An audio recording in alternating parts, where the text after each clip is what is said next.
I'm Ed O'Keefe in Washington, and this week on Face the Nation, socialism divides the Democratic Party. But are mainstream Democrats coming on board?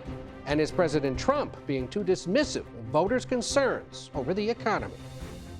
With about 11 weeks to go until midterm election day, Democrats continue their soul-searching when it comes to picking candidates to face voters in the fall. Will they unite behind this message? Money out of? Money in your? Medicare for? Or will they keep closer to the middle? Either way, the president has found his rallying cry. They want to make us a communist country. They've skipped socialism. The communists want to turn America into a third world country, into a hellhole of crime and filth. But is that message doing enough to address voters' concerns about high inflation and gas prices? We'll hear from Kentucky Governor and potential Democratic 2028 hopeful Andy Beshear. Pennsylvania Democratic Socialist congressional candidate Chris Rabb will also join us. Plus, insights into how Mr. Trump's agenda is playing in the heartland from Nebraska Republican Congressman Don Bacon. It's all just ahead on Face the Nation.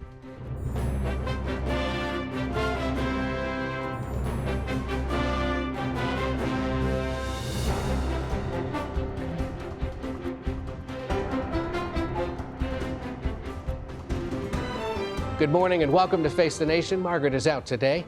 After weeks of high-stakes primaries that pitted moderates versus progressive or socialist-backed Democratic candidates and raised questions about the future direction of the party, we wanted to know what Democrats and voters overall make of the future of the Democratic Party. We're doing this in part because history would suggest they're set to win back control of at least some part of Congress this fall. And the elections come amid lingering concerns about the way the economy works. As our new CBS News poll shows, 60% of all Americans say the U.S. economic system is unfair, and 73% believe the gap between the richest Americans and the middle class is increasing. So we begin with Kentucky Democratic Governor Andy Beshear, who joins us from the capital city of Frankfort. Good morning, Governor. Thank you for being here. Good morning. Thanks for having me. Of course. So our new CBS News poll out this morning finds 58% of Democrats have a positive view of socialism, and just 32% have a positive view of capitalism. What do you make of that? What I make of it is that people are struggling. They're struggling because the cost of groceries is too high. The cost of gas is too high. It's too hard to see a doctor, and when you do, the cost of that is too high as well. They're not asking for a lot. They just want to go to work, make a good living, be able to raise their kids, buy a home before they're 40, take their family on the same vacation they went on as kids. And right now, they're seeing a system that doesn't work for them. Now, I believe socialism is a failed experiment, but I do believe that we need to get results for the American people. And I think when you look at Democratic governors, you see those results. I've been proud to create more jobs than any other governor in our history. The average wage of a new job in Kentucky this year is over $32 an hour. We're building affordable housing in western Kentucky and in eastern Kentucky on top of abandoned coal mines with solar panels on the top so they're affordable to live in too. People just want to see results, want to believe that life can get better. The poll also finds rank-and-file Democrats want leaders to be pushing for making big changes, not smaller ones, even if they're easier to do. Also says they want to feel like the party is, as you said, fighting for them. What is then... Yeah, I think people... Well, what I'm curious about is given they're looking for big ideas, what would be your biggest, boldest idea that you're promoting these days? Well, I'll give you two, because people want you to fix the darn economy, and they want you to fix the darn government. On the economy, it is time for an aspirational investment in housing that can bring down the cost of especially first-time home ownership. People can actually see that progress all over the country. We ought to tie the federal dollars to speed. You've got to break ground, and you've got to do it quickly. Get through the overregulation and the NIMBYism. But I tell you what, people also think this government is broken. So a fix the darn government constitutional amendment, it is time.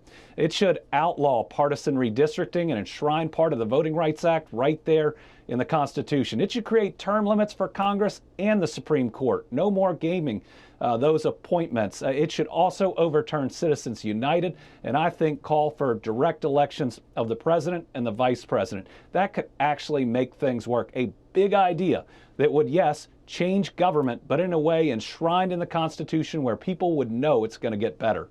I didn't realize you support abolishing the Electoral College, if you're saying direct election of the president and vice president. Yeah, I've said it a number of times, and it's because in Kentucky, we will never see a candidate for president or vice president unless they're from here. Why? Because people just expect that it'll go one way or the other. It's the idea that someone would get elected not just knowing about 7 states, but having to earn votes all over the United States. I certainly think it's time. Speaking of presidential candidates from Kentucky, you told our colleague Aaron Navarro recently your decision on whether to run for president comes after your role as chairman of the Democratic Governors Association ends in December. You're traveling the country trying to get Democrats elected into governorships. You're appearing on programs like this one to get your name out there. I'm curious, what's left to decide? Well, I haven't made any final decision on that, but I am traveling the country because we're going to elect Democratic governors in places that people aren't expecting. We're up in Iowa and Ohio. We're fighting hard in Georgia and Nevada. We have great candidates. Even places like Alabama, we saw Democratic primary turnout double. I've never seen that before. So I'm excited about what we're seeing.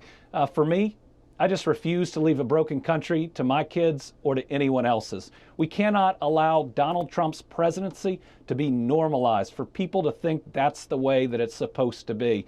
And whatever my role is moving forward, I just want to make sure that we can bring this country back together and then get results for the American people. The 2 biggest challenges we face are the level of division and the belief that the American dream is no longer real. We've got to make sure we address them both.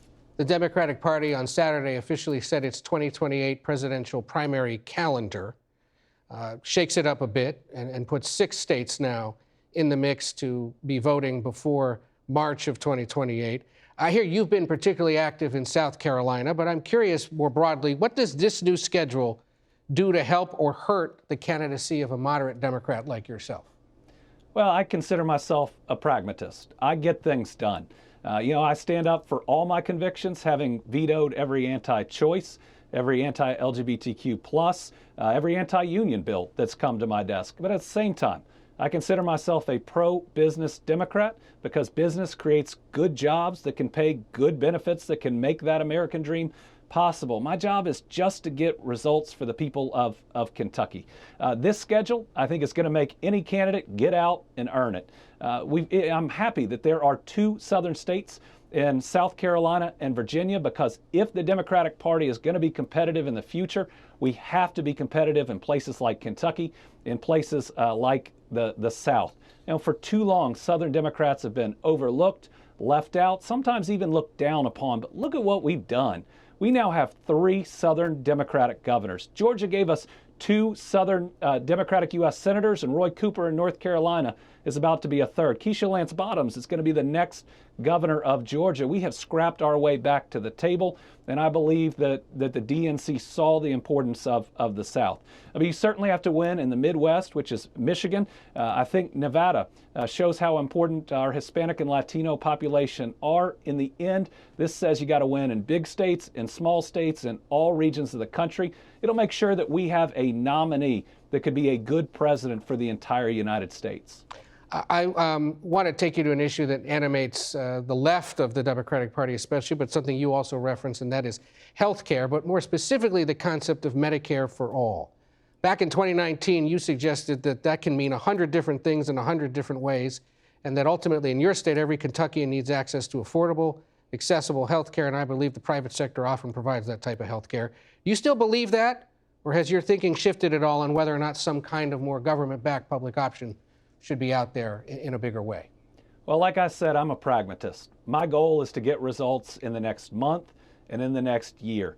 And what I see right now is a healthcare system where costs are spiraling, And so the solutions that I see that government can participate in are direct negotiation of drug prices, given that Medicaid and Medicare are pretty much the biggest purchasers that are out there. They should secure a lower price and open that up to everyone, covered on any type of plan or no type of plan at all. I think that there is a role for government to bring down prices in healthcare, and they can do so quickly. We also need more transparency.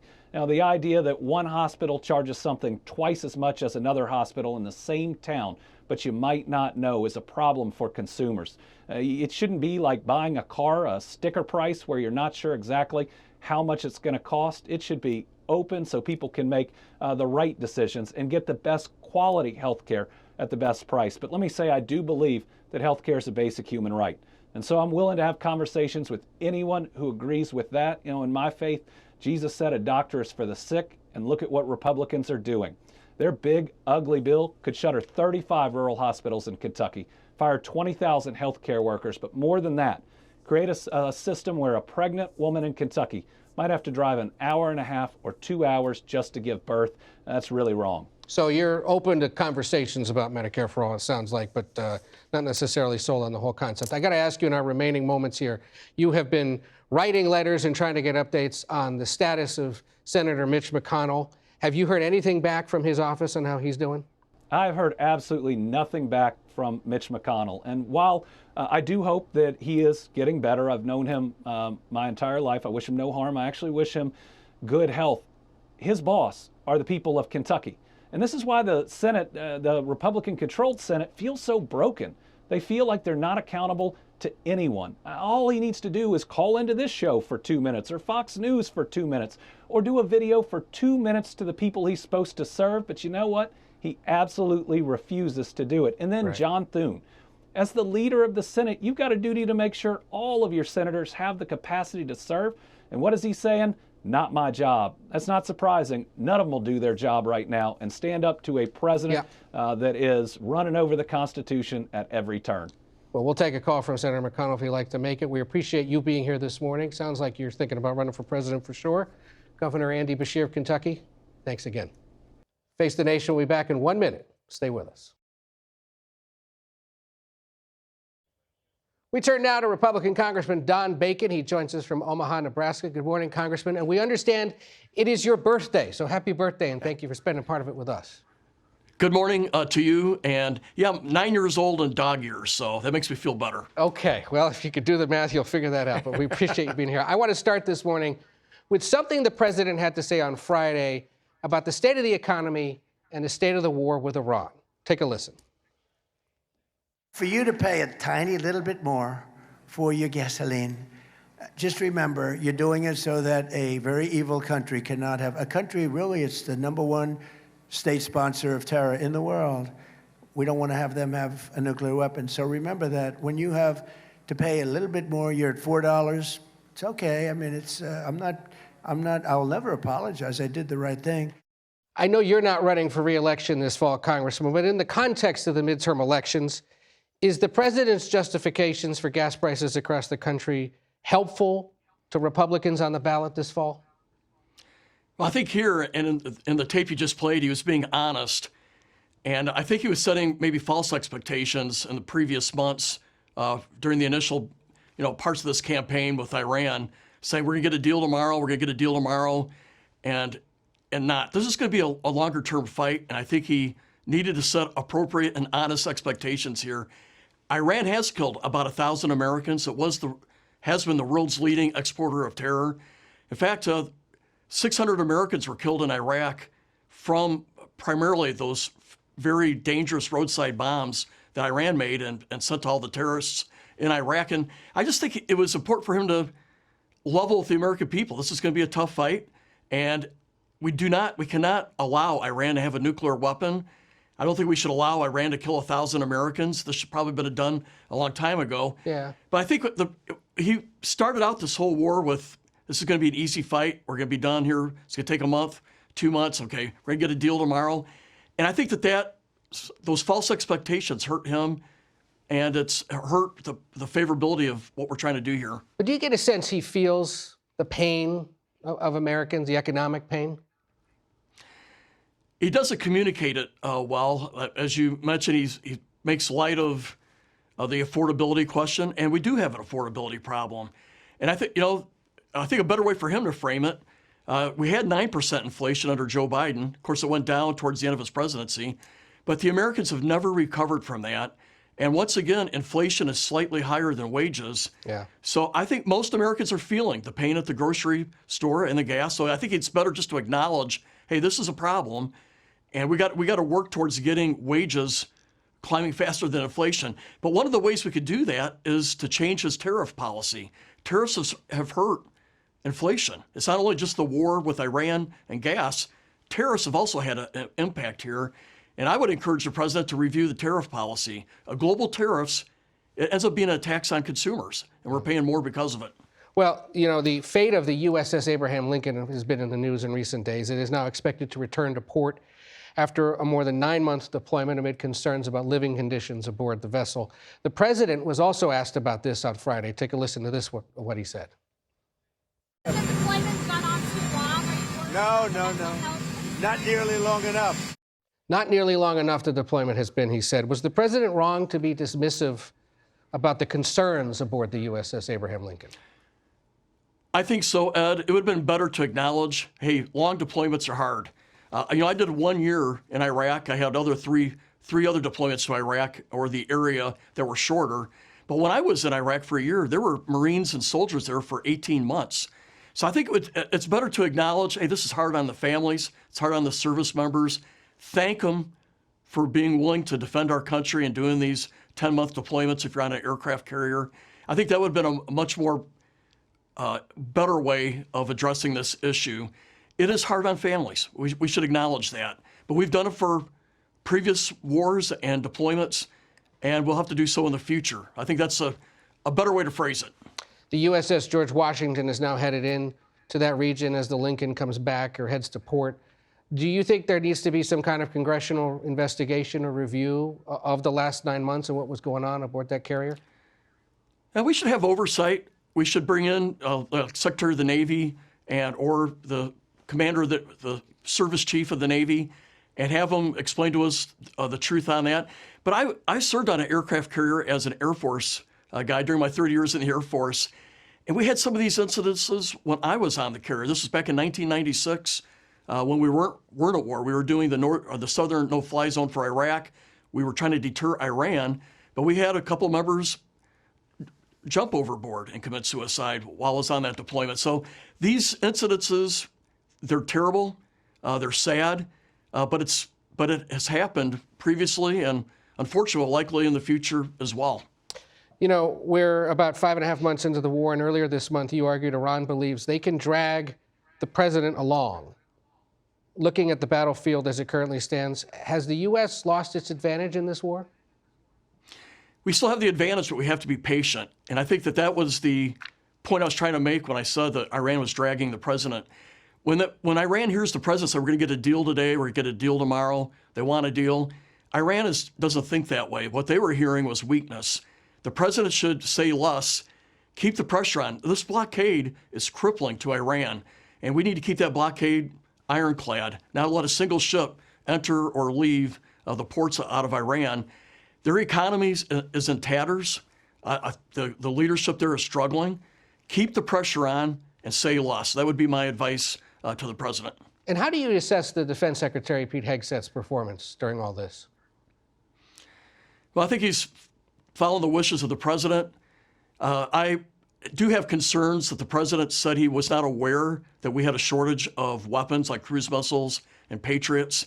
That's not a good thing. I think that's the number one issue. We've conducted these operations, and it appears, though there's been a lack of transparency, I think we'll get some transparency when we go back to the Washington, D.C. here on the 31st of August. But there's a big concern for many of us that when you have a shortage of Patriots, shortage of cruise missiles and other weapons, that this has not been managed well, and the fact that the president claims he did not know. So that's a concern. Real quick, in our new CBS News poll, more registered voters describe the Republican Party as extreme, more than anything else, 58%. You're one of the few mainstream moderates left in the House Republican Conference. Like I said, you're retiring, you're not running for re-election this year. But what do you think Republican leaders could do to meaningfully tack the party back to the center and reverse those numbers? Well, I became a Republican when I was 13 years old, when Ronald Reagan ran in 1976. He lost to Gerald Ford, but he won 4 years later. His philosophy, I believe, is still popular. I've pushed back in a few areas. Republicans have never supported tariffs since World War II, and suddenly we're the party of tariffs. It is not working, I don't think, in the Midwest. So I think Republicans could reclaim the middle if we push back more on tariffs. Also, 70% of Americans support Ukraine, and yet the president has not been that supportive. So there's some areas here that we could push back on the White House and also be where most Americans are at. Congressman, thank you so much. Happy birthday. We appreciate it. And we will be right back with a lot more Face the Nation. Stay with us.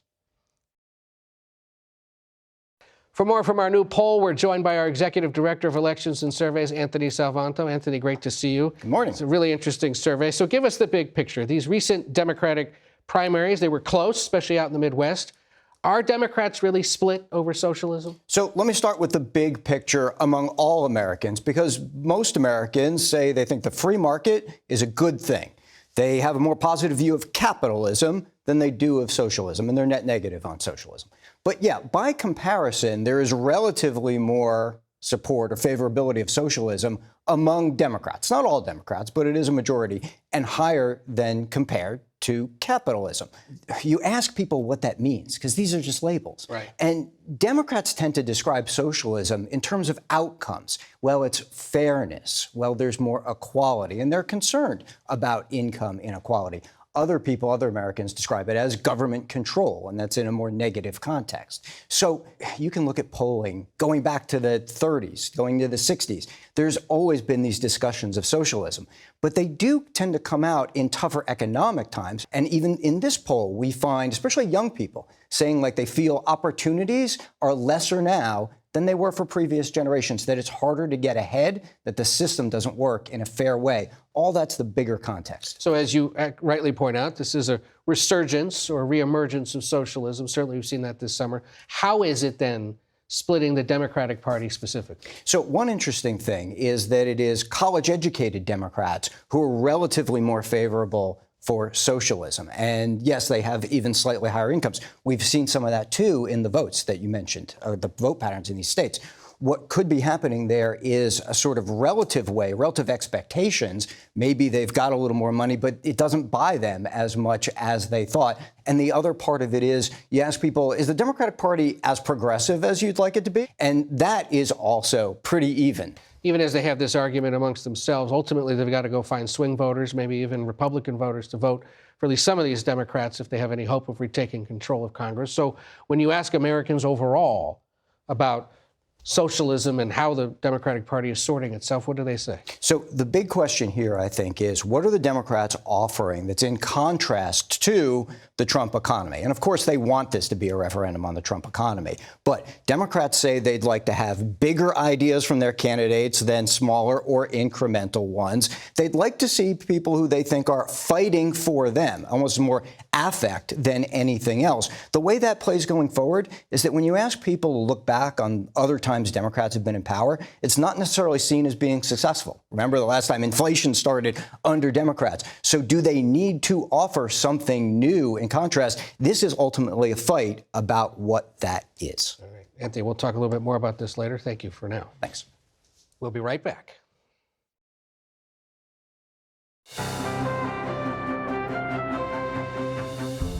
Welcome back to Face the Nation. We turn now to Pennsylvania State Representative Chris Rabb. He's the Democratic Party's nominee in the 3rd District of Pennsylvania. That includes parts of Philadelphia. He is also a member of the Democratic Socialists of America. Representative, you're not Congressman yet, but Representative, thank you for being here this morning. We appreciate it. Nope. So I'm curious, and part of the reason why we wanted to have someone like you here, given that you are the Democratic nominee, but also a member of the DSA, what is a voter getting from a Democrat and a member of the DSA like you that they aren't necessarily getting from a Democrat like Kentucky Governor Andy Beshear, who we had on earlier? That's a great question. I listened to that segment, and it seems like we have a lot in common. We're against corruption. We want to fight for working people. We believe that healthcare is a human right. These are things that we want: increased wages. I support a living wage for all. So I think we have a lot more in common than people would think. But when he says that socialism is a failed experiment, what's your response to that? Well, I imagine he supports Social Security. In a purely capitalistic free market system, we would have no Social Security. We would have no Medicare. We would have no Medicaid. We would have no public education. We would have no interstate highway system. We would not have firefighters. These things are things that are brought to us by different views that have molded us into the nation we are today. It's not one thing. This is not a purely capitalistic society. There's capitalism in China, in Finland, everywhere. Like, this is something that we have to understand is a mixture, and it is an evolution. Pure capitalism has never worked. Communism is not something that we've seen effectively work. What are we doing to make sure that we are moving in the right direction, though? That we are transforming this nation so that it can take care of everyone? How is it that we have our first trillionaire and we still have veterans who are unhoused? You know, our news poll out this morning shows that most Democrats have a positive view of socialism, but among all Americans overall, just 35% do. You've made the argument here so far, but I'm curious, what do you do to try to win over skeptics, the 2/3 of the country, who doesn't think this is a good idea? Well, I wasn't running for socialism. I was running for the people of the 3rd Congressional District who want a fighter. And that's something that is more important than the labels that are used in polls, because the poll didn't define socialism. The poll didn't define capitalism. The poll didn't define free market system or free enterprise. It didn't do those. It polled on how people responded to labels that have been put into the ether without any context, historical, any analysis. And I think once you define these things, people can make more informed decisions. You are running in what is the most Democratic district in America, like 40% Democratic advantage.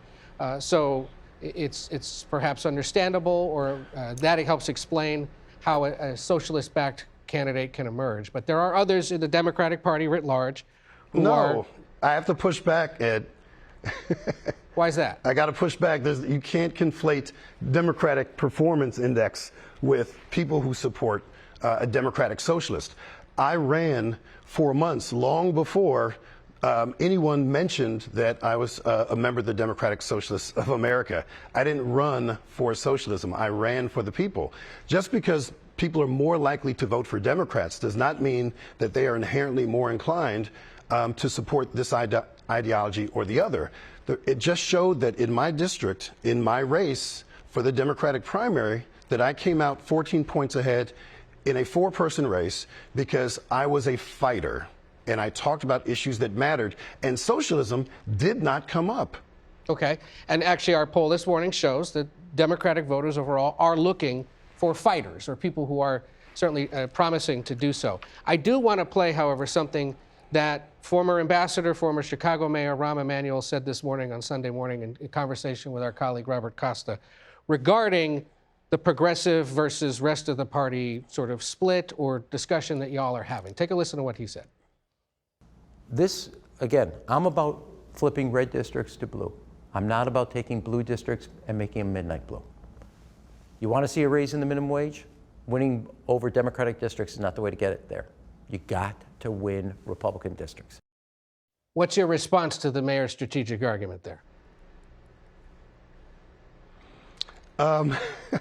I think listening to folks who have been institutionalists and corporate Dems is probably the wrong thing to do, when what your own poll shows is that there's an exhaustion. There is anger at centrists and institutionalists, and this anti-establishment moment means that we want bold things that are not left or right, but what are the things that are going to move people forward? And hey, take me to Kentucky. I think I can make that case pretty strongly. And as someone who has 5 generations in Kentucky, I think this is something that transcends blue districts. Okay. On the issue of institutionalists in the party, I'm curious, are you someone who would vote for Hakeem Jeffries to be Speaker should Democrats take majority next January? Nope. Sorry about that. He hasn't asked me, but I can tell you this: he's not going to run unless we secure the new majority, which is what I'm focusing on. I'm focusing on making sure we have good, progressive candidates who are winning in these primaries and who will win on November 3rd. And when we get a new Democratic majority, I would love to have that conversation with them, person to person. We have not yet met. Okay. Now, look, I know you're a Democratic candidate for Congress. You are, however, a member of the DSA, and there are opponents of that movement who point to the failed socialist governments in Latin America as proof that socialism doesn't always work. And the DSA just in the last few days put out a statement commemorating the 100th birthday of Fidel Castro, which says in part he was an organizer, a fighter, and endures as a stalwart symbol of anti-imperialist struggle and self-determination for the global South. Do you agree with that sentiment? And does it concern you that this type of celebration of Fidel Castro is what might validate people's concerns with the DSA? I am not concerned with how people construe this organization. I'm interested in finding what we have in common so that we can move this country forward based on bold policies, which that poll suggests people are wanting, irrespective of political ideology or generation. The other thing I want to mention, too, is, and this is something that I hear centrist and establishment players talk about, is, well, if we want to reach these people who are outside of, blue districts, how about we actually focus on those folks who live in highly populated blue districts who don't show up because they're so exhausted and disaffected with the Democratic Party? If we reach those folks who are inclined to vote for the Democrats, but don't because we're not fighting for them, we have a far more likely chance of winning than reaching out to folks who under no circumstances would consider folks who embrace values like healthcare is a human right, or housing is a human right, or not having a trillionaire class. There's some people we're not going to move, but many people we can, and I think it's not about left or right. It's about moving whole communities forward in the most meaningful ways.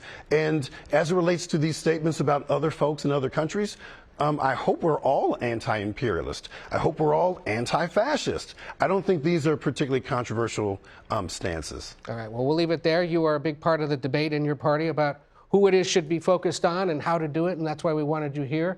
Representative Rabb, thank you for joining us. We appreciate it. And we'll be right back with our political panel. Stay with us. And we are back with our political panel. Sabrina Rodriguez covers politics at the Wall Street Journal. Paul Kane reports on Congress and politics for Notice, or News of the United States.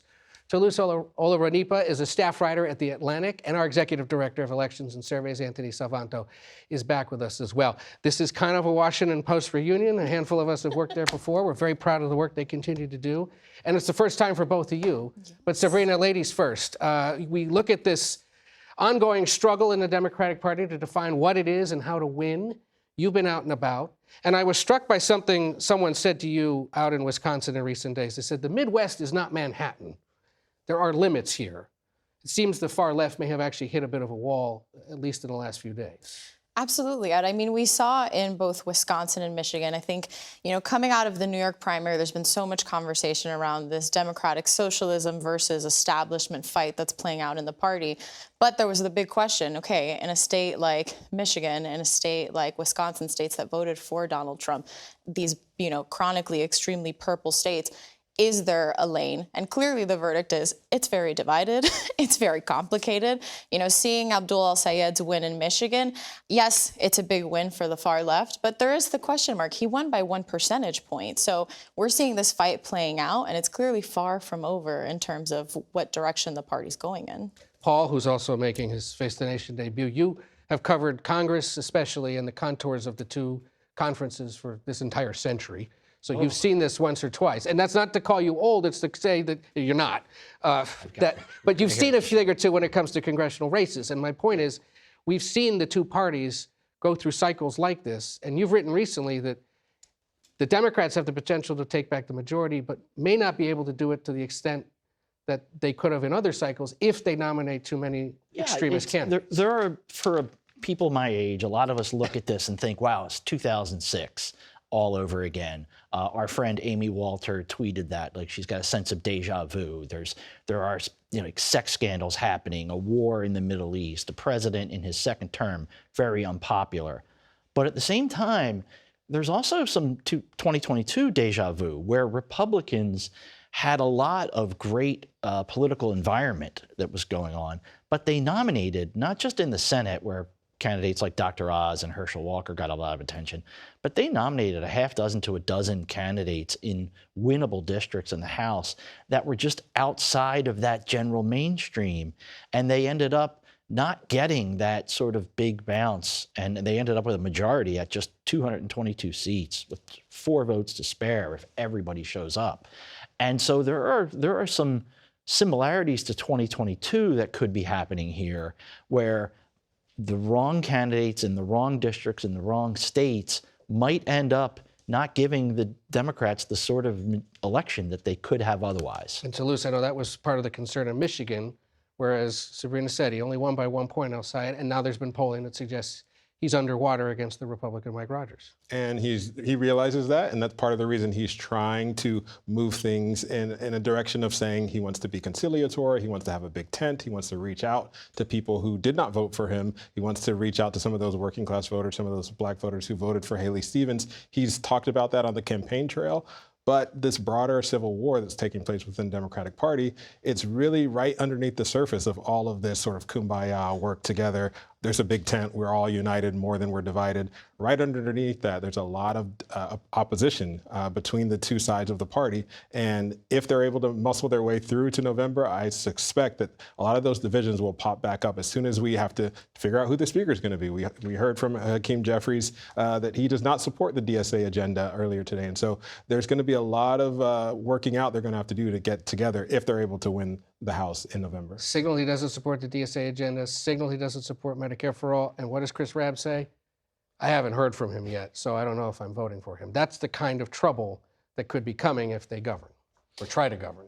Yeah, well, that was, you look at 2022, and Kevin McCarthy only has a couple of votes to spare, and he ends up getting held hostage again and again for almost 9 months until they kick him out. And then Mike Johnson becomes speaker, and he gets held hostage. When you only win a majority by a couple of votes, it gives an opportunity for mischief making among just a few members. And that's what Hakeem Jeffries could face if they don't win a big enough majority.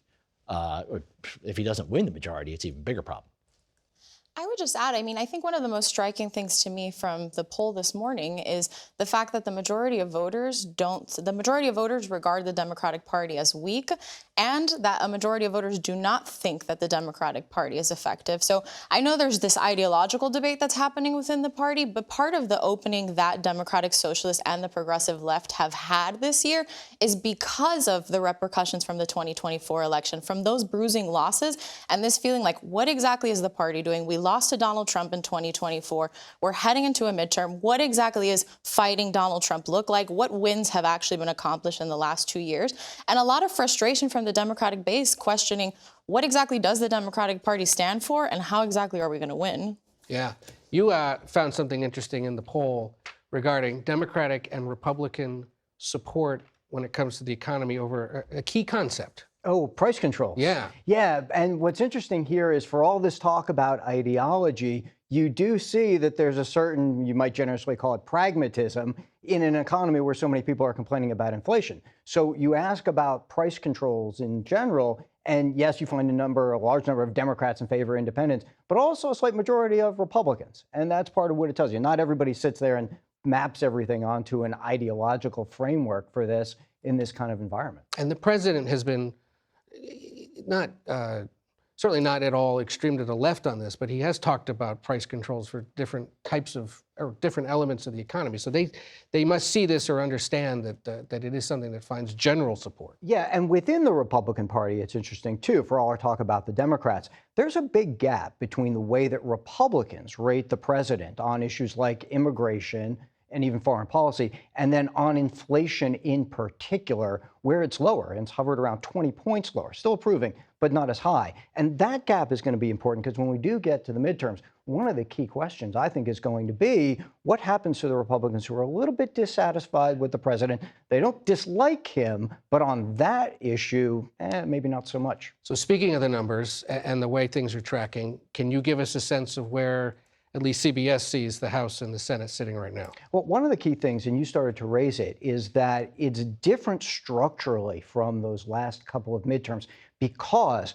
partisanship has kind of sorted out all of the marginal districts. In fact, there aren't that many. So to your point, Ed, there's maybe under 20, depending on how you count it, and we do, that are true toss-up House districts, which means that if you just look at the partisan breaks on them, it's within maybe 5 or 6 points, something you could move in a persuasion campaign like that. So that really constrains the number in the House at the outset. And then at the Senate side, you have this different dynamic where you don't have a whole lot of competitive races out of the whole scope, but you have Democrats trying to pick up seats from the Republicans in places where they've had a tough time. I'll pick out Texas as one. They've had a tough time historically winning, very tough. So that kind of map, it's an interesting dynamic, to say the least. If we can bring back up that Senate map, I want people to sit with the idea of Texas being a light shade of red this year.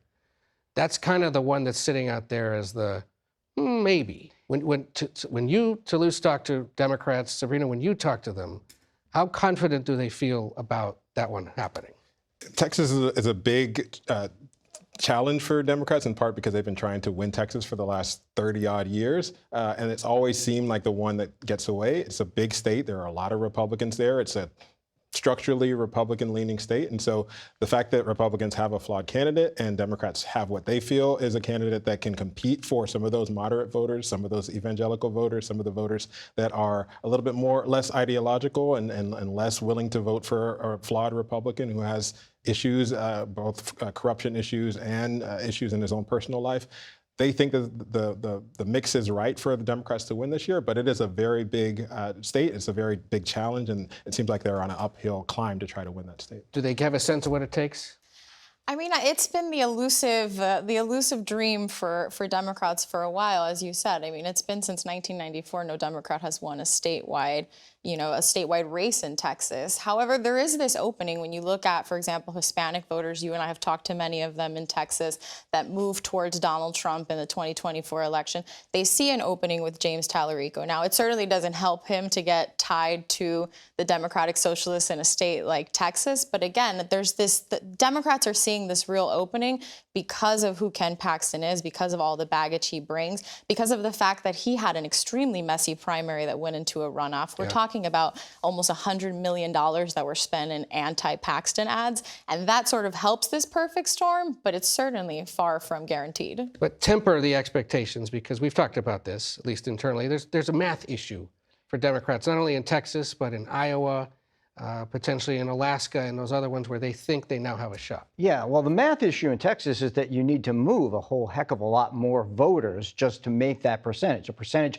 in Texas is not the same thing as a percentage in Iowa. So you may see the Democrats try to invest more in places where there just aren't as many voters that you need to swing. The other polling part of this, too, is you look at maybe an even poll, maybe one that's in the margin of error, but historically, and this is a case perhaps in Maine, I think, historically, Susan Collins has turned out her voters. Right. And she's got people there who have voted for her over many, many cycles. You're going against that kind of a headwind. So even if you see a 1 or 2 point gap in the polls, that's part of the structure. So in 2006, they won 6 Senate seats, Democrats, 4 of which had just voted for George W. Bush 2 years earlier. But in at least 2 of them, there were third-party, right-leaning, libertarian type of voters, like in Montana, that gave the sort of, you were talking about the soft Trump supporters, who are people who are a little bit upset about inflation and the war. It's hard for them to vote for a Democrat. And so in some of these states, they might need that third-party person to give that soft Trump supporter, oh, I'm not going to vote for Tallarico, but I'm not going to vote for Paxton, and I'll vote for the Libertarian, so that they can win without clearing 50%. because it's so hard to get over 50% for a Democrat in these states like Iowa, Ohio, and Texas. Real quick in our remaining seconds here, the South Carolina Republican runoff in about 10 days. Is Darlene Graham in trouble against Ralph Norman? Look, her brother spent $20 million in his primary in June just so that he would not get put into a runoff, because he knew that the South Carolina primary runoff voters are not Lindsey Graham voters. They are more bright red. Now you have a late August special election primary runoff where she started with 33%.